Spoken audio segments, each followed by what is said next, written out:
vachibatsira navasatambara avo vanonzi vamatenga vanobata vari kunyanga north haizivi politics futi ipati saka tinongobatirana pamwe chete. Inini ndinonzi Shadrack Sitole ndiri district schools inspector, asi nhasi zvakare ndakamirira provincial education director wedu wamhanya kuHarare pane paadaidzwa sezvo zvikoro munozo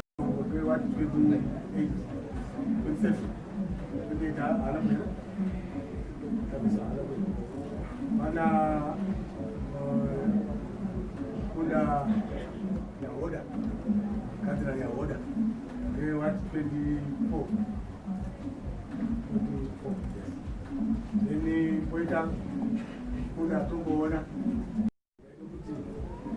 kuti sira mesa unyama ndebe ndebe batisha kusi my baby and wako chela sauda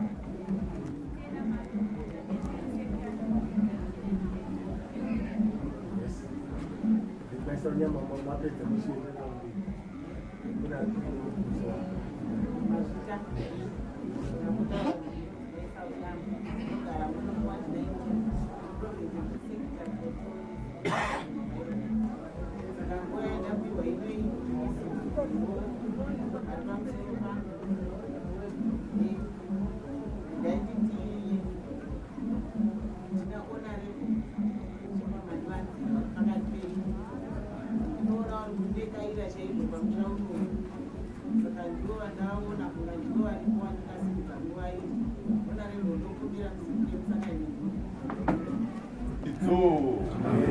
vamene kuvaka zvikoro vasingazvidike rekaniti mukauru makadini enyu makadini enzu wangu marabhauma ese ukuru wese uri pano weeducation wakatungamirirwa namasitole vashandi wese vehurumende nevanoita zvematongerwo enyika mese takugamuchirai titi makadini enyu mazvita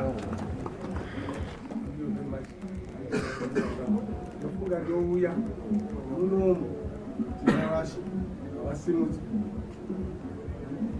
tifahata nyama wachizo mashoko akanga achidwa saka vakaenda kuHarare ndongati vafonere kuti vawadzivise wakanditi wewe enda ikongondoona nasekuru hata saka ndakazomirira chipisa unyama ndisekitari wavo wachipisa unyama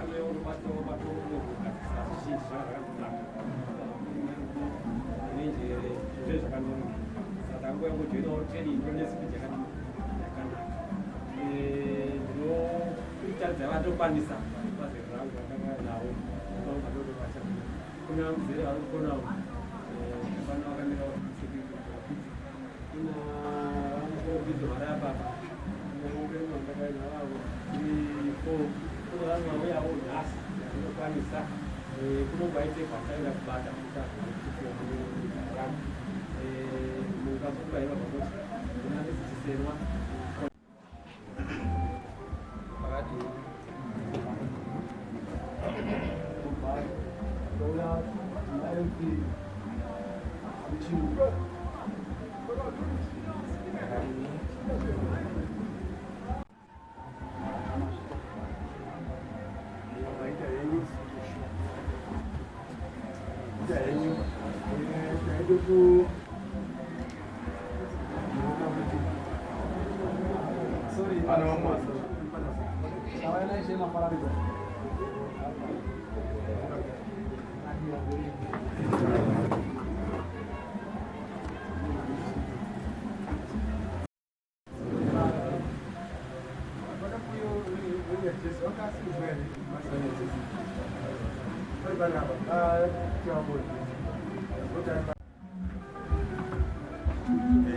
Hambe nedzidzo zvakare vasingazivi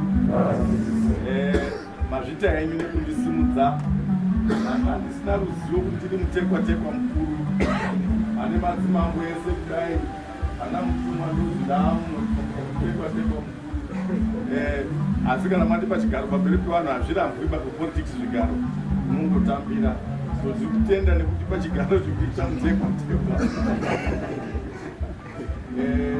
ndinofunga tichazoenda kutsanangurwa mutekwa-tekwa wakakokwa mukuru uchazotaurwa kuti zvakamira sei. Kokwa mukuru wedu ndipresident comrade Emerson Dambudzo Mnangagwa ndiwo wakakokwa, ndiyo mukoko wedu mukuru mutekwa-tekwa. So tichazopiwa rakazara pamusoro pekusvika kwawo mazvita enyu. Tisati nauye hurumende wekuti yes madzimambo ari pano tokutambirai pazuva ranhasi nokuya kunotikuta mauya kunoisa chikoro chedu paeducational map chigone kufananawo nezvimwe zvikoro. Chakupai muchidi munhoroondo yechikoro chino chiri kuvakwa nemalocal church members vari kuunganidza mari dzavo uyezve vachibatsira nezvinhu zvakasiyana-siyana zvidhina kuti chikoro chino chiwakwe. Our member of parliament Honorable Superman Ndiwanzira wakatibatsira about 700 bags of cement, wakatipa zvakare water pump, wakatipawo earth moving machine yavo yatakagadzira maschool grounds edu. Zvakazoita kuti satellite school tikwanise kuhosta madistrict competitions, chinova chinhu chikuru takakwanisa kuachivawo gore rineri. Chatinokwanisa kudada nacho nokuda kweearth moving machine yatakapiwa nahonorable minister. Vakatipa zvekare matende ekuti tigadzira makeshift classrooms edu kuti chikoro chedu just 3 years old. Classrooms edu haasati akwana. Tinowo zvekare non-government organization kusanda nawo. Tinewo Edgewise wakatidonatira a 2 classroom block. Tichazoona pachiita tour iri under construction asi manje inenge yapera. Right, for the past 3 years we have also been benefiting kubva school improvement grant. Takatambira mari zhinji dzati kushandisa kutenga textbooks, furniture nezvimwewo.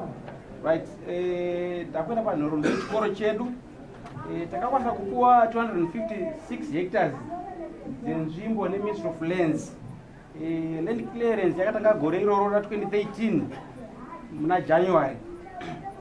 Right, tapuwawo advice naMP wedu takazokwanisa kuita ground breaking ceremony on the 1st of June 2014 yakazokwanisa kutibatsirawo kutibudisira rubatsiro rwetransport kubva kuna baba Mandikonza, baba Nyagura, baba Musindo navachirinda. Right, construction yechikoro the first brick yakaleiwa musi 24 August 2014. By January 2015 this block yanga yakuita kudzidzira though yanga isati yapera zvayo. Right, matoilets tanga taanawo. Right, 2015 takatanga tiine vana 432, 213 boys and 219 girls. Staff complement tatine vadzidzisi 11, 2 ndo wangari wechurch, the rest non-church members. Ati kushanda navo zvakanaka, hatina dambudziko ratataona. Vari kuita conform nemitemo yedu yeJohn Marange. Hapana zvakanyanya kusiyana-siyana ba, kufambidzana zvakanaka pamitemo yeMinistry of Education. 2016 enrollment yakasvika pa 849, 413 boys, 436 girls. 2017 enrollment yedu yakasvika pa 865, 421 boys, 444 girls. Izvozvizvi iri pa 846, tine 413 boys and 433 girls. Maticha taane 20 pari zvinezvi. Pa 20 ipapo 3 maparaprofessionals havanawo diploma in education asi vane course yavainayo yokudzidzisa vana veECD. Pa 20 ipapo 3 masecondary school trained teacher ati kushanda nawo, then 14 maprimary school trained teacher. Chikoro chedu chine shortage pari zvino chevadzidzisi vairi, 1 ari kudiwa paminstream ne1 voctech agriculture kuita kuti new curriculum, updated curriculum tigone kufamba nayo zvakanaka. Saka ipapo tine challenge yekushota kwevadzidzisi kubva gore rapera January ndo pakashota vadzidzisi iwawo. Right, pokugara pevadzidzisi nepokudzidzira pevana richiri dambudziko, hapasi panyatso maclassrooms edu pari zvinezvi tikawana 5 more classrooms teta kukwanisa kuaccommodate vana wedu wese. Then tine 14 vadzidzisi vasati vakugara pano tiri kuita advantage yekuti ma-local members vachiri kuopata from home, asi chisho chedu chacho chekuti dai tawakira dzimba osarudza ake kubva ari kumba asi tamupa pokugara. Saka accommodation yevadzidzisi ichiri challenge. Ma-major projects atakaita sechikoro muna 2014 ndo pakatanga kuvakwa this 5 classroom block, ndo basa guru akaitwa muna 2014. Muna 2015 tikawaka imba iri chakuratidza iyo kutanga ku eastern side. 2016 pakawedzerwa dzimwe dzimba dzevadzidzisi 2, ndo patakatanga futi the second 5 classroom block iyo gore iroro zvekare. Tikazovakisa zvekare 17 squat hall toilet nema-sports field edu tichishandisa mishina yatakapuwa na-honorable member of parliament comrade super mandiwanzira. Kufunga muri kungoona kuti sendinowa is super. Right. 2017 ndo patakazopedzisa imba yechitatu tichishandisa mari yesig yatiri kupuwa yamagana tichitaura nezvayo. Tikaborerwa zvekare chibhorani chikaiswa casing na-honorable super mandiwanzira zvekare. Wabereka wazovaka zvekare 22 more squat hall toilets. Matoilets edu pari zvinezvi akatowanda ne7 chiitasa enrollment edu yatiinayo, saka kumatoilets tiri pakanaka. Right. 2017 zvekare ndo patakazwana rubatsiro from edgewise varikutiwakira 2 classroom block yeECD. Izvi yapa roof level takutorufa maybe by end of April inofanira kunge yapera, tichingovhura next term atienda kungotamidzwa makey newe edgewise iwawo varikutibatsira zvakanyanya stereke. Then 2018 basa guru ratazoita ngerokugadzira uno mutambo nekuzoplasa the second 5 classroom blocks nekuirufa zvekare. At least tikatavhura mune ma-habitable wana ukwanisa kudzidziramo chikupedzisa. Right. Gore rino zvekare kupedza nemushina wewa takapuwa na-honorable member of parliament wadzidzisi wedu new curriculum iriko wakwanisa kutraina vana vedu zvakanaka. Tikabudirira munyanga district mese ndisu tine mwana akwanisa kuenda ku-national level kubulawayo. Wani akabva munyanga achibva pano pasendinowa Precious Mudiwa atimbomumbire mumaoko. Saka mushina wenyu honorable member vatisisa kure. Right.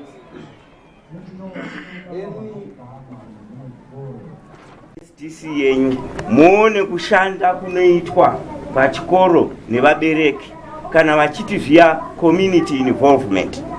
Zvinhu zvinodadisa. Vaita chirwirangwe kana pane vakambosvika pano before nevazosvika pano nhasi. Ndinoona pane mutsauko wakakura chaizvo. Ngatimbovaomberera vabereki vava. Zvinhu zvinofadza zvakanyanyisa. Ndo yatinotaura kuti community involvement padevelopment yechikoro. Kana ichinzi school development committee hairevi kudzinga maticha, kuitirana nharo, kutukana. Development yechikoro mese makabatana. Ndo yatinotarisira. Sendinowa number 2 ndezvimwe zvezvikoro zvitatu zviri muno munyanga zvisati zvarejestwa. Tine zvitatu anonzi masatellite. Tine Sendinowa number 2, tine Magarati, tozouya Regina Cheli Primary School. Ndo zvisati zvarejestwa izvi. Pazvikoro 87 primary zviri muno. Kusekendari tine 10 zvakati wandei. Ndine shuwiro yekuti mucharejestwa. Ndinofunga takadaidza vakuru vekuprovince vakauya gore rino muna January vachitarisa kuti zvasara ndezvipi. Tinokumbira kuti mushande zvakasimba. Kana musati mave registered zvakaoma kazhinji kacho kuti muwane rubatsiro rwakawanda, nokuti zvimwe zvinongoenda kuzvikoro zviri registered.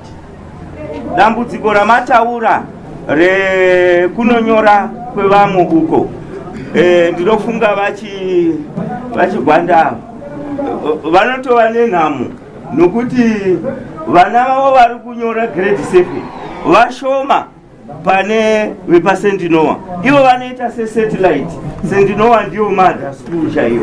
Vana vanoenda ipapo vanonyora vakawanda. Saka tinokumbirisa sekubata kwamanga muchiita muvake strong room. Handifungi kuti munokoniwa. mune vane zvipo ndakazviona ndoga ndakazviona.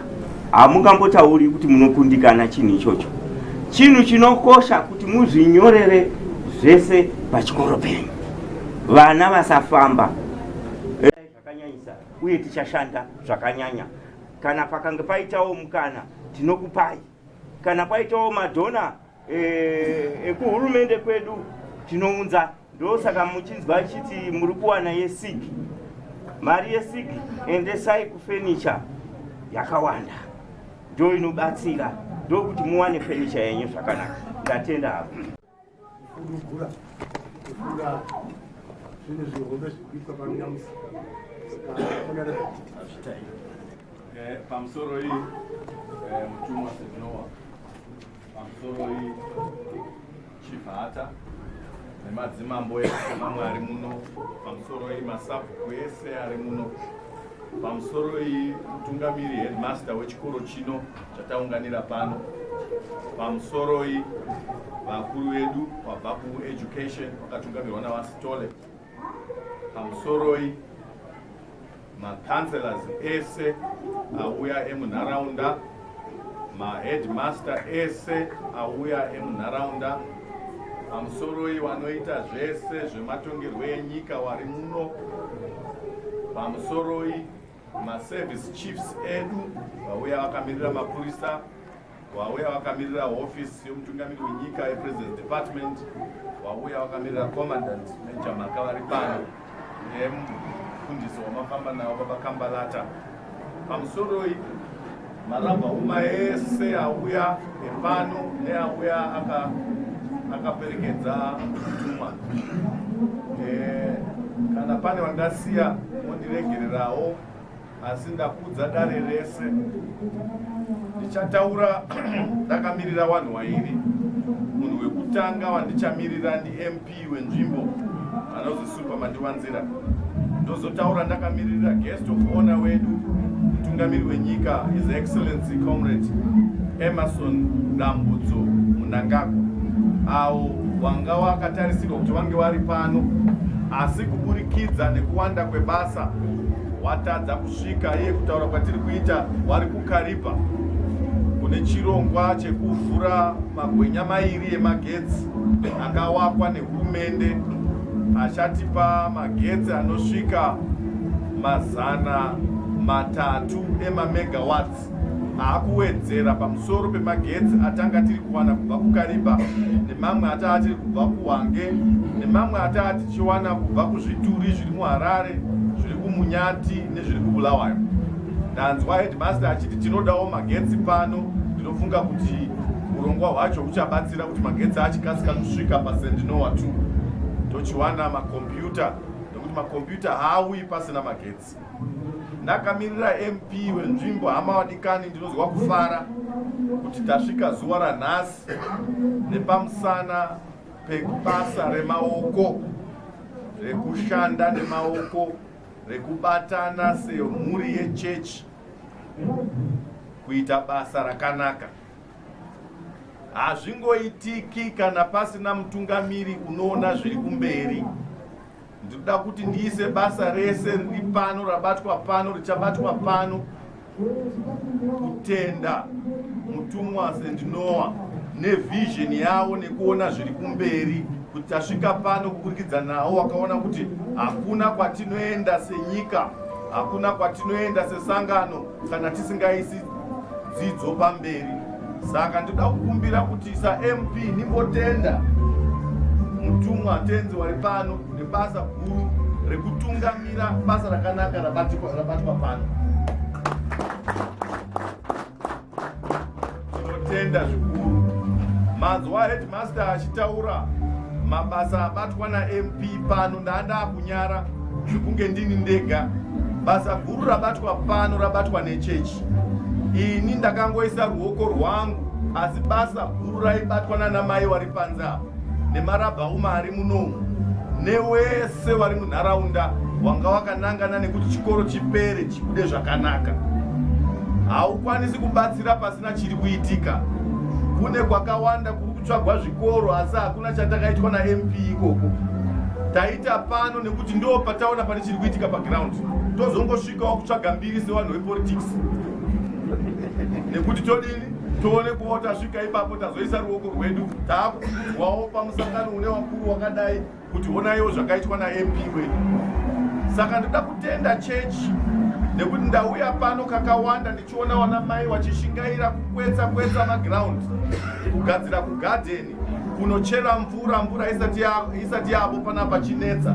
Ndiwo mahero kana maheroine echikoro cheSendinowa 2 handi MP wangobatsira basa riri kuitwa nevanhu vane chido.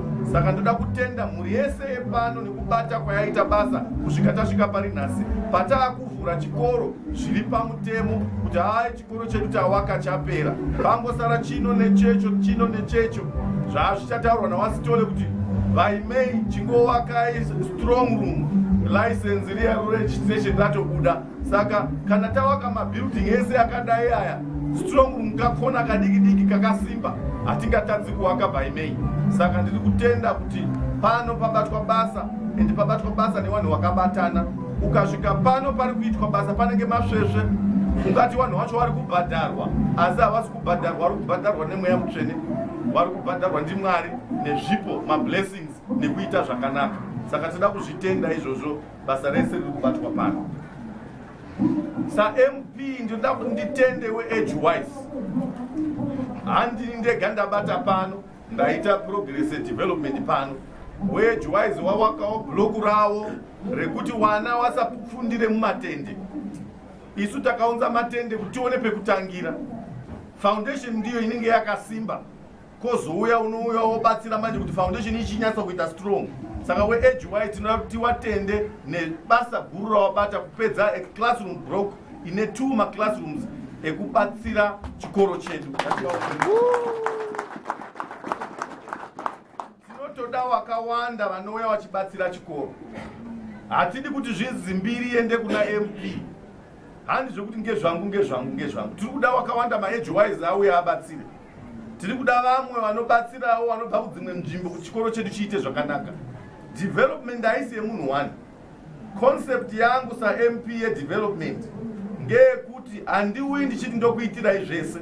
Ndinouya ndichiti ndinokupai dhoza rangu kana kuti grade rangu, imi munoisawo mafuta. Mukama wakachinhu makabatana chinochengetedzeka. Asi ukangoti takaitirwa vanhu vanongoti no uchazouya zvemwe unotiwakira. Ndiwo pfungwa dzimwe dzindiri kutenda kuti chechi yaziva kuti vanhu unofanira kunga uchizviitirawo pachako. Mwetinofamba munozwa mwe vari kutaura kuti iye MP wacho uri kutipa dhoza risina mafuta, unofunga kuti tinowawana kupi? Ndoti naye wedu tiri kubatsira kumwe kuwaka clinic, takazwa vamwe vachiti isusu takambowakirwa umwe hana ungoti uyai nezvidhina, wakabva auya nezvidhina zvake. Ndikati ini handimbofi ndakayakurapwa pakliniki yenyu, kuti muichengetedze kliniki yenyu ingai mava nesuweti yenyu yakapinda ipapo, munozoichengetedza moiona kunge yenyu. Asi mukangoti zvakauya nadhona, zvinongozi ngezvemadhona hazvina value. Saka inini nyaya yangu yedevelopment muno muNyanga South constituency ngeyekuti tinobata pamwepo nevabereki, tinobata pamwepo nechechi, tinobata pamwepo nehurumende. MP ngaone kwaari kuisa boko, onotsvagawo madhona mamwe anouya obatsira. Zvimwe zvacho hazvibvi mumaoko angu kana muhomwe mangu, ngezvekungoziwana nevanhu voti uyo tiri kuwakawo kuSendinowa, dai mauyawo matibatsirawo. Matende ataurwa pano haana kubva muno mumaoko mangu, akabva kuBotswana. Kune watakataurira kuti tine basa ratiri kuita kuNyanga rekubatsira kuwako kwechikoro. Vakauya pano vakashama kuti wana vari kufundira muchidara cheuswa. Ndivo vakati tombounza matende kuitira kuti paakunaya waone cover, tichiwaka mabloko, tibatsira kuwaka mabloko anaya ari panapa. Saka hazvibvi mumaoko mangu, zviri kubva muhama neshamwari. Ende kana uchibatsira pazviro zvakanaka, support hainetsi kuwanikwa, inouya nekukasika. WeAge Wise ndiri kuti musagumira pakuwaka 1 block chete. Mwazwa ma-students ari pano kuma 800 something. Zvoreva kuti munharaunda munomu mune vanhu wakati wandei wane vamwe vana vadiki vari kuda kuuya kuECD. Pamwe hatokwani mabloko eECD. Headmaster ari kukwana here? Haasi kukwana ka. Musagumira ipapo, ngatiite zvakawanda kupfuura zvataita panapa. Tiite mbiri yekuti takabatsira chikoro nzvimbo yedu yosumuka. Ini ndaitaurira vamwe vanhu kuti ndakauya kuno kuzoita politics. Kuuya kwandakaita ndandadaidzwa nababa Kadzima, wakauya kuofisi kwangu kuHarare kairi katatu vachiti inini ndaakuregera zvepolitics. Ndandiri kufunga kuti tikwanise kuona munhu anonorwisa MDC yakapinda kumusha, iwewe ndiwe ungatozvigona. Ndikati ndoda kuita zvebusiness handidi. Wakauya kechipiri ndikati inini chambobvunza mai ndozokupai answer. Kechitatu ndikaona kuti zvaakunetsa. Obva azotuma muzukuru wake Mozi Gutu. Mozi obva auya kairi ndichoti chabvunza mai. Ndazoona kuti zvanyanya, ukaramba uchiramba unozozi uri wechinja. Ndo pandakazobvuma kuuya. Asi ndakati kana ndauya kuno kupolitics pane zvinhu zviri chete zvendiri kutsvaga: kufadza mwoyo wangu nekuita zvakanaka kumhuri yekunyanga kwandakazvarirwa. Ndo chekutanga.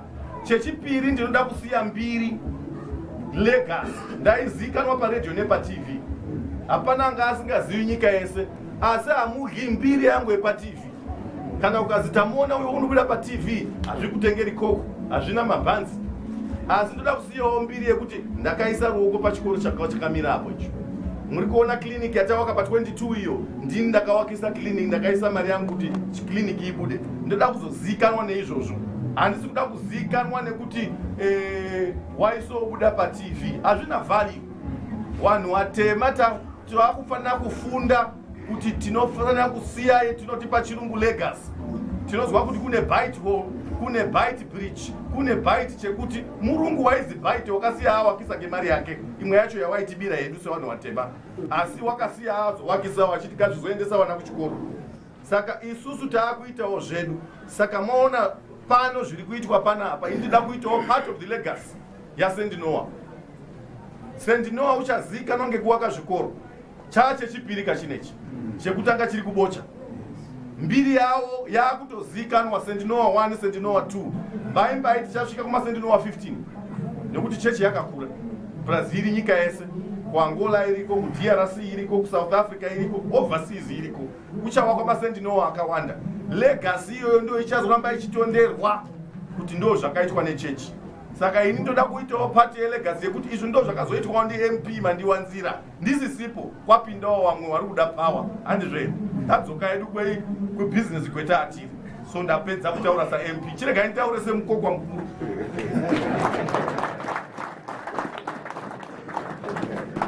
Ndakamira His Excellency President E.T. Mnangagwa. Mese ndofunga munoziva zvakaitika musi wa 24 November. Kuti nyika yakachinja utungamiri, kukapinda utungamiri hwababa Emerson Mnangagwa. Kubva zvapinda waMnangagwa pabasa, nyika maonere ezvinhu nekufamba kwezvinhu zvashanduka, zvakanangana nebudiriro. Budiriro yacho yakasiyana-siyana kunangwa hwacho. Kune budiriro yemabasa, yeindustry, yeinvestment. Kune budiriro yeinfrastructure, kugadzira migwagwa, kuwaka zvikoro. Kune budiriro yekuinza masaisai yetelecommunication, mabooster kumaruwa kuti vanhu vakwanise kutaura pamafoni. Mazuwano mafoni haasiri kutaura chete nekutenga, nekuti ndo paakutengerwa paEcocash nepaOne Money nepatelecash. Kune budiriro yekuti Zimbabwe ichifambidzanawo nedzimwe nyika dzanga dzichiti hatichadi kuita nezveZimbabwe kana kuzwa nezveZimbabwe. Kubva kupinda kwaita waMnangagwa musi wa 24 November, zvinhu zvajekera nyika. Nyika yakufamba zvakanaka. Ukama hwakuzarurwa zvakare nedzimwe nyika dzakatiwenga. Hameno zvawanga wakatiwengera, asi wakungofara kuti waMnangagwa ndiwo waapo muofisi. Tawana senyika mari yeinvestment inopfuura $3 billion kubva waMnangagwa wachipinda muofisi musi wa 24 November. Vanhu vauya varidzi vemari vati tinoda kuuya kuzovhura makambani muZimbabwe. Tiri kuona iri future yakanaka kuti zvataunganira pano kuti vana vadzidze. Hatisi kuda kuti vadzidze tivachengete tivabhadharire rora, wagare mumba tichiwabikira newarora wacho. toda kuti wazviitirawo zvinhu zvavo wawake misha yavo. Saka kuti zvibudirire izvozvo tinofanira kunga tiine maindastry anozotora vana vari kubva pano. Handizivi mutumwa kana vakakutaurirai pano takabvumirana nemarabhauma kuti pano tichabva paprimary tozovaka secondary tozovaka technical college tozoenda kuuniversity. Saka tiri kuti vanenge vakubva pano nematechnical skills iyayo nemadegree yavo iyayo ngavange vaine industry inovatora. Hwaro hwacho ndiwo hwaiswa naPresident Emerson Dambudzo Mnangagwa. Havasi kugara pasi vachisangana nemainvestor akasiyana-siyana kubva kune dzimwe nyika ari kuuya kuzoisa mari munyika. Mashandiro ehurumende asiyana nemashandiro anga aripo kudhara. Mashandiro ehurumende mazuva ano kutarisa kuti waita chii mu last 7 days dzawanga uri kuenda kuofisi. Hazvisisiri zvekunosiya bhashi woti ndiri kubasa. Zvazvekuti tione pavasakura ndima yavasakura mu 7 days dzapfuura. Saka makazwa kuchinzi nyaya dzema 100 days yanga iri nyaya yekuti basa ramuri kuita chairo nderipi samaminista. Hazvichataurwi zviya zvekuti minista unoenda kuofisi wopfuura kungoti kwakamira sendisaine mapepa woenda kupurazi kwake. Hurumende yava Mnangagwa iri kuti endai munoshandira vanhu. Saka tese maminista hapana uri kurara kuti aone kuti zvamira sei. Hapana uri kurara nekuti tine sarudzo dziri kuuya muna July August. Pasarudzo ipapo hurumende inomboparara futi, anosara ndi president. Wozotanga kuvaka futi cabinet yake. Saka ukaonekwa usikukwewa kubva panapa kusvika kuma elections unosara. Saka hakuna ari kurara ibataiwa. Wadaidza president uyai muvhure magetsi, wadaidza uyai mulonje police, wadaidza uyai kwaMutare muvhure factory yemafuta, munhu wese uda kuonekwa ari kushanda. Zvino ini ndiri kutenda mandipa mukana wekuti ndionekwe ndiri kushanda ndiri pasendinowa nhasi. Zvinofadza president wedu. Chinonyanya kufadza president wedu inyaya yekuti chikoro chawakwa nechechi yemuno muZimbabwe. Tagara muno taita mission schools etinopembedza tichiti kuna ana St. Augustine nana St. Ignatius, zvino taane St. Noah. Wanoa wacho ndiwo wari panapa. Hatisi kutora kubva chachiratidzo kuvanhu vedu kuti handi zvinoitwa nevarungu badzi, zvinoitwawo nevanhu vatema vakazvarwa muno, wemuno mubocha muManicaland muno. Taakuvaka St. Noah. Saka zvinofadza president waMnangagwa nekuti wanotora mutumwa seshamwari yavo, wanoremekedza mutumwa semutungamiri wavo. Ndinoziva ndiri kutaura pane wechechi nevasiri wechechi kuti murume uyu wakakosha, haana kukoshera imimi marabhauma chete kana president wakakosherwa namutumwa. Saka maona ndauya pano ndakazvimirira saMP, asi ndichimirirawo president nekuti unoda kuti basa ramutumwa rioneke nekufamba zvakanaka. Saka pano zvichemo zvamataura iye zvino nditori pafoni nevanofamba napresident kuti kwazi kune nyaya yemagetsi, kwazi kune nyaya yemakombiyuta, kwazi kune nyaya yestrong room nezvakawanda. Muchazozwa ndakutaura panze anza pamwe inenge yatouya. So ngatingoramba tiri kukwenya mhino nekasiyana kuti pane zvichabuda kubva kumameseji endiri kutumira ikoko kuti tinoti kudii nezviripo. Asi pane zvimwe zvisingadi president zvatinoti magetsi ndaona ari kupfuura nemuyadhi muno. Hatinganonokika kuisa magetsi pano pachikoro, iwo tambo dziri kupfuura nemuyadhi muno. Saka ndiri kukumbira wezesa kana wari muno kuti tingamirira chiiko makumbo ano wofane nyota makumbo ari mumvura here. Dai taisa magetsi nekukasika. Chechipiri ndiri kutenda Wasitole wataura kuti haiwa registration haitinetsi, tikangogadzira mekuisa maexam papers nekulokera istrong room iyoyo, game over, chikoro chedu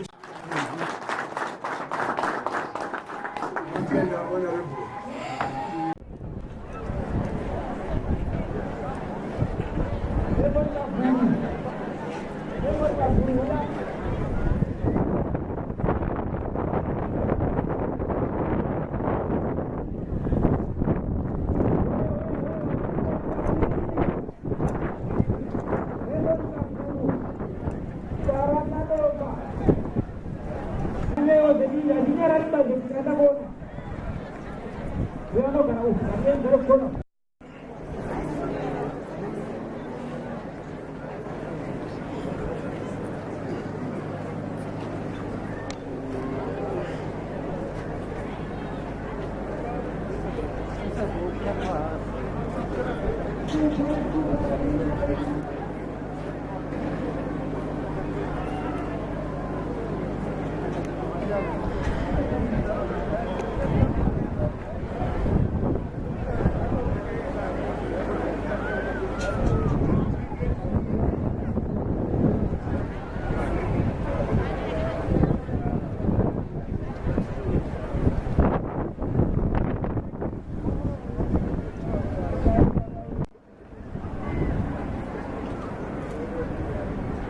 Comrade Gutumodiwa na Comrade Bangwayo.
Maita basa Mr. Masona. Panguwa ino yatasvika yanguva yekuti tizivane. Ini ndiri pano ndoitwa Mutupanyama. Ndichange ndichishanda nemumwe wangu ari pano. Tiri bore kudzidzisi paSt. Noah. Mazvita henyu. Maita basa. Panguwa ino regai ndikumbire mukuru wechikoro kuti vauye vazotizivisa maticha avo nevamwe vavanobata navo vari pano paSt. Noah. Tokumbirawo school headmaster vepano kuti vauye vazotiitirawo introductions.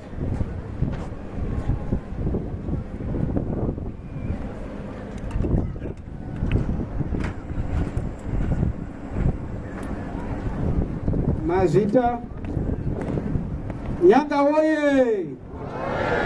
Nyanga woye!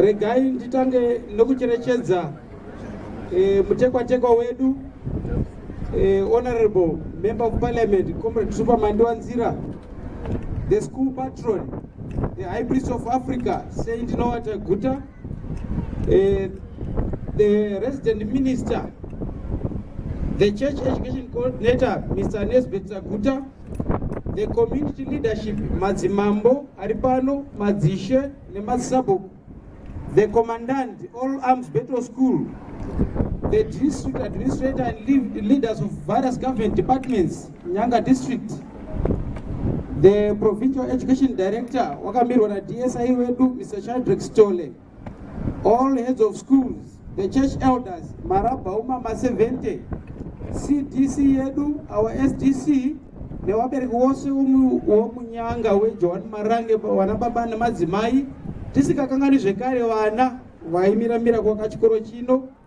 The staff members of this school, comrades and friends, allow me to say all protocols observed.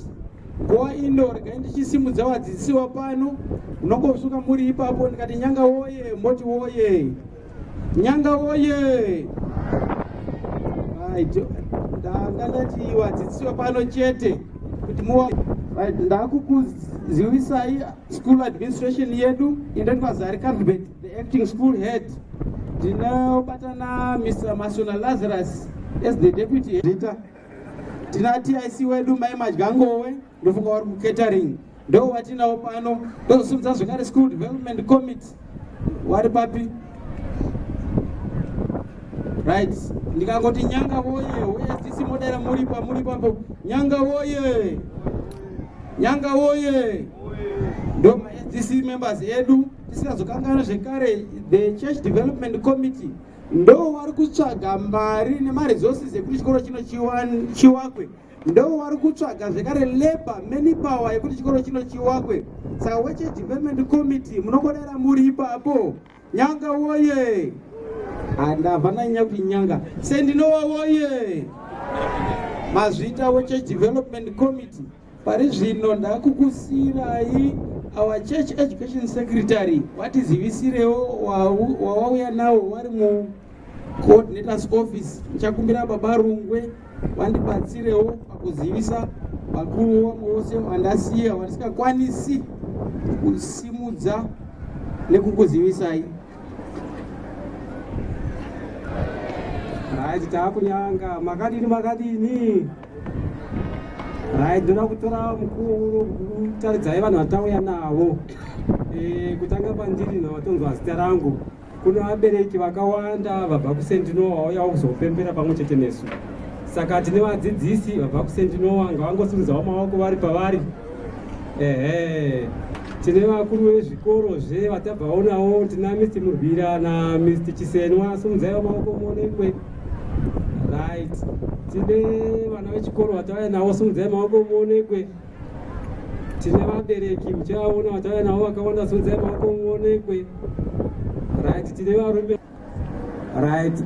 Tizori uri pamusoro pedu kudepartment reeducation kana tiri kuchechi church education coordinator Mr. Nisbet Taguta. Ndakumbira kuti vasumuke muvaone vari kwavari. Right. Ndo pandinogumira ipapo muvaone mu70 Mboja. Machiuya kuno mukontinya vamakurumidzi.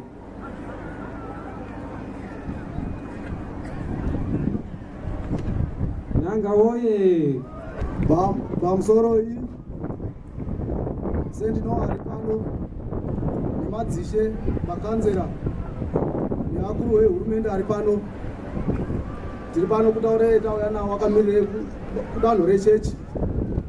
Kutangire pendiri mandizwa pana amwe masevheti ari munzvimbo dzakasiyana siyana nemarabhahuma abve kubocha. Tina amositorera murabhahuma ndo etauya nawo kana ari kosimukawo nekangaanhu. Tina Mr. Lloyd Rabahuma etauya nawo futi. Tina Aisha Mafarari ba etauya nawo osimukawo nekanga. Tina Mambo Marange etauya nawo zvakare. Tina St. Noah muridzi webasa rino etakagarire pano etauya nawo. Amwe haazivi asi nhasi timusangane nawo munzvimbo ino.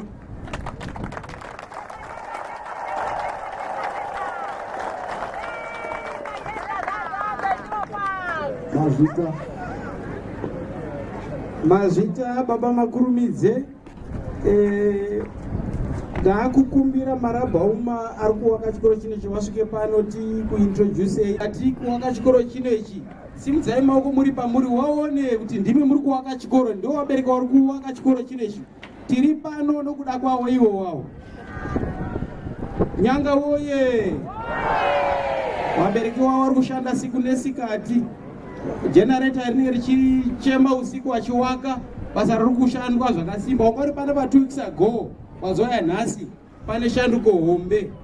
Right, vari kuuya marabhauma, ndakuda kusimudza district schools inspector wedu, vari kushanda nesu zvakasimba, nekuda kuti seJohn Marange tichiri kutanga kupinda mune zvedzidzo. Saka vanoshanda zvakasimba chitibatsira apa itai zvakati, apa itai zvakati, apa itai zvakati. Ndo waita kuti zuva ranhasi ribudirire pabastion netimu yenyu. Ndo wasimuka vari mutende. Tina DSI wedu wasimudza maoko, then areas inspector wedu babati Ditima ndo vari papo. Right, awa ndo marabhauma edu ari kushanda zvakasimba kuti chikoro chino chinge chiri zvachiri. Isu takangodaidzwawo kuti tiuye kuno kunyanga, ndiri wepaHonde. Saka ndiri pano nokuda kwawo iwawo. Tina baba Magurure, rabhauma wechivhangeri, baba Chivhuri, rabhauma wechivhangeri, baba Nyamaropa, rabhauma wechibhabhatidzi, baba Goro, rabhauma wechibhabhatidzi, baba Bhande, rabhauma wechibhabhatidzi, baba Dhokotera, rabhauma wechibhabhatidzi. Aiwa, ava bhabhatidzi varipo. Neroshe ndiri mubhabhatidzi, asi ndiri 3 line.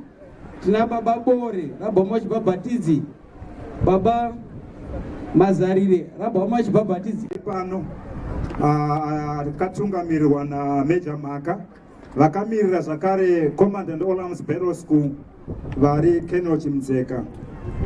Major Maka mungasimuko vanhu vakuonei mazita. Tine vakamirira zvakare Dispo Nyanga vari pakati pedu mazita. Vamwe mungakwanisa vamwe wavo nekuti vari mutende. Ndoda kukutendai. Pane vePrison Service vari pakati pedu here vakamira Prison Service mazita. Ndo maservice chiefs edu iyayo. Ndoda zvakare kuita welcome veeducation kunyange vashedzwa. Tichiwakwe wese wauya kuzotsigira, ndinokutambirai nemufaro. Senoa oye!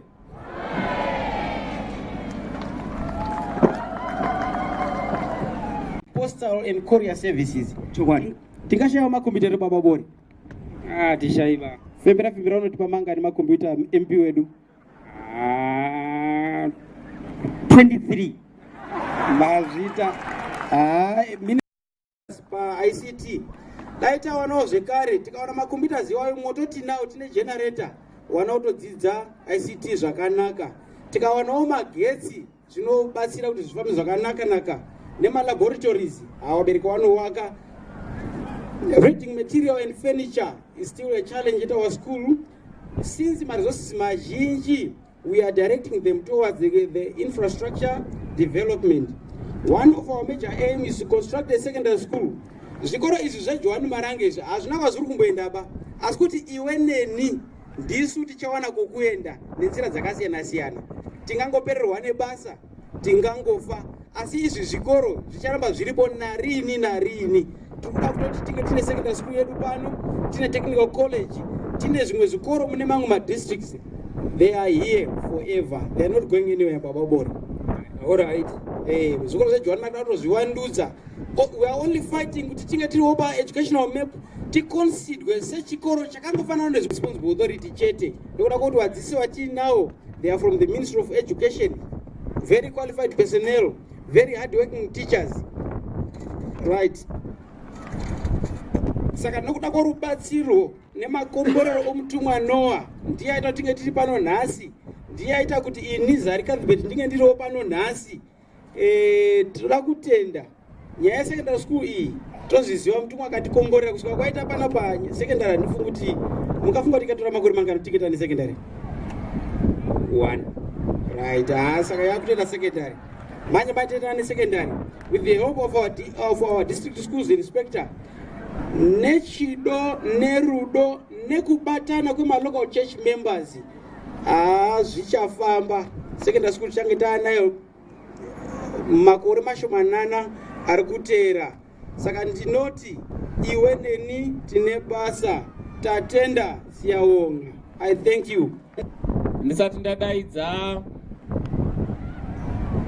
responsible authority pano pa chechi kuti iuye, regai tikumbire mwana wani kuti angoti tide responsible authority yacho vari kuuya kuzotipa mashoko vachiuya. Vari pano ndoda kumbokuitirana datambo rangu riri pamusoro pezuva guru.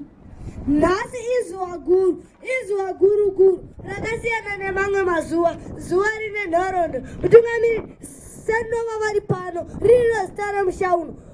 Mutungamiriri wenyika havasi pano, saka ndati izuva guru. Wauya kuzovhura mushauno, kuzovhura zviri pamutemo. Fara mupemberere kani, izuva guru iri kani. Zvazadaro zvanyanya kunaka. Mushauno wachachemei, magesi izvo chete. Momoti wachasiwa vari murima here, kwete kwete ndaramba. Nyanga oye! Nyanga oye! Nyanga is super! Super is Nyanga! Ndokukwazisai vabereki makadini. Ndisati ndaenda mberi ndinoda kupa ruremekedzo to the high priest Sendinowa, our guest of honor represented, Honorable MP, Central members of committee, Central Committee members, Mr. Gutu, Maima Marazamunda, Provincial Party members, Education personnel led by DSI Mr. Stole, Chiefs, Chief Marange, Chief Ahata, Chief Tangwena, Ishema Farari Kwamuripani, security officers led by Major Maga, school heads, church elders, other stakeholders like age-wise, church members, parents, nevana vechikoro.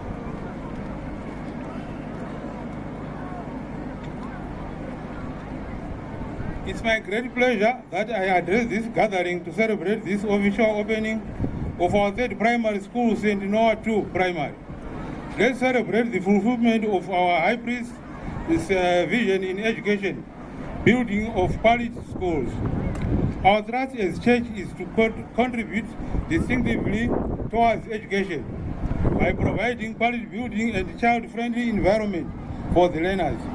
Our schools don't discriminate learners according to race or denominational beliefs, but we wish to develop students with good citizen value, students with ubandu.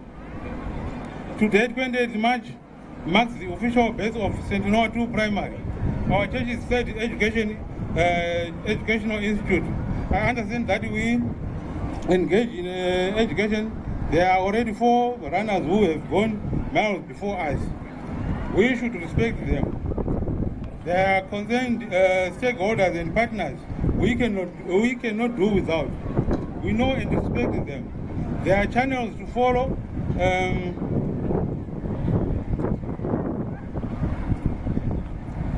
The field of education. We know and honor them. As we endeavor to expand schools, we are not fighting any war, but we wish to do our part. The idea is to construct schools, probably what other churches or stakeholders have done over 100 years ago. This is our time. This is our pace. We beg all concerned stakeholders to take us positively, especially our government structures. Guide us with total impartiality that we play the game to the expected standard. Thus, our effort is irreversible, but we need love, good attitude, and proper guidance from concerned stakeholders. Our schools offer the government's designed curriculum, and all of them share the same vision and mission statement regardless of its location. In conclusion, I wish to thank all our government for allowing the High Priestess Sentinel Takuta to put his vision into reality. Expect more good things from him. Tatenda, thank you. Sentinel oye! Nyanga oye! Mane nzara here. regai tifambe neprogramu yedu. Panguva ino regai ndikumbire one of my partners edu ari paprogramu Age-wise kuti vaya kuzotipa mashoko edu Age-wise.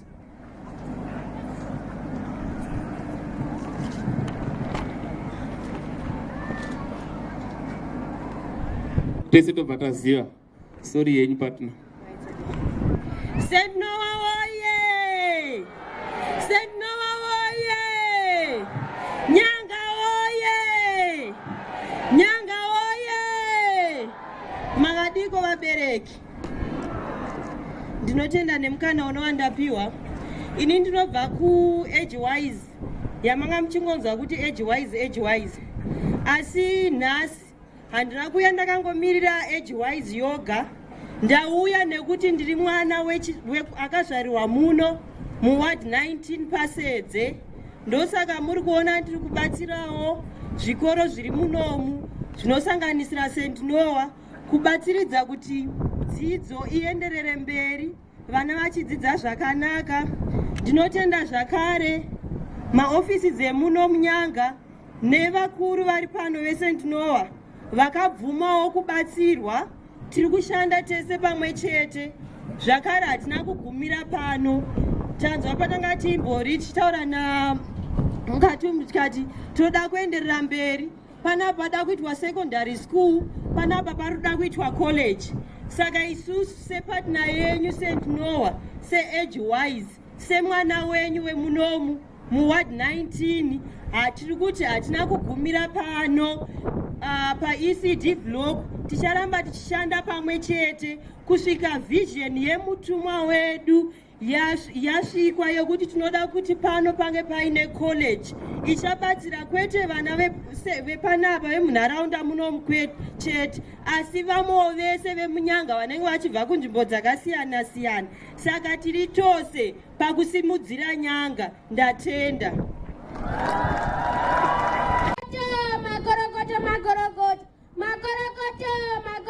Magorogoto zvamaichemera nhasi zvaitika. Nhasi pana pazvara mwana asina bvudzi. Bvisai matanda munzeve murongedze mashoko. Nhava yako inotakura here kana kuti inosiya? Kana ichitakura vakarongeka. Tinoda kutanga kutenda mutumwa Noah uye atipa zuva guru ranhasi rinodudzira kukosha kwemwana